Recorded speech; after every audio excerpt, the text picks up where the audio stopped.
اعوذ باللہ من الشیطان الرجیم بسم اللہ الرحمن الرحیم۔ حضور علیہ الصلاۃ والسلام جانوروں کی بھی بولیاں سمجھتے تھے۔ ایک مرتبہ ایک انصاری کا اونٹ باولا ہو گیا۔ حضور صلی اللہ علیہ وسلم کو بتایا گیا تو آپ صلی اللہ علیہ وسلم اس کو پکڑنے کے لیے آگے بڑھے۔ صحابہ اکرام نے عرض کیا، یا رسول اللہ صلی اللہ علیہ وسلم ایسا نہ کیجیے، کہیں آپ کو کاٹ نہ لے۔ آپ صلی اللہ علیہ وسلم نے فرمایا، مجھے اس کا کوئی ڈر نہیں۔ یہ فرما کر آپ صلی اللہ علیہ وسلم جب اس اونٹ کی طرف بڑھے تو اونٹ نے اپنا سر آپ صلی اللہ علیہ وسلم کے آگے ڈال دیا۔ آپ صلی اللہ علیہ وسلم نے اسے پکڑ کر اس کے مالک کے حوالے کر دیا اور فرمایا، ہر مخلوق جانتی ہے کہ میں اللہ کا رسول ہوں سوائے گناہ گار انسانوں اور نافرمان جنوں کے۔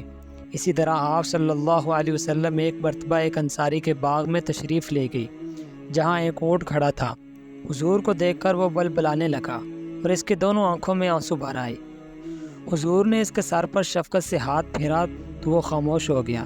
پھر آپ صلی اللہ علیہ وسلم نے اس اونٹ کے مالک کو بلایا اور فرمایا، یہ اونٹ مجھ سے شکایت کر رہا ہے کہ تم اس کو بھوکا رکھتے ہو۔ اسی طرح ایک مرتبہ آپ صلی اللہ علیہ وسلم ایک مجلس میں تشریف فرما تھے کہ ایک اونٹ نے آ کر آپ کے قدموں میں سر رکھ دیا۔ آپ صلی اللہ علیہ وسلم نے پوچھا، یہ اونٹ کس کا ہے؟ یہ مجھ سے اپنے مالک کی شکایت کر رہا ہے۔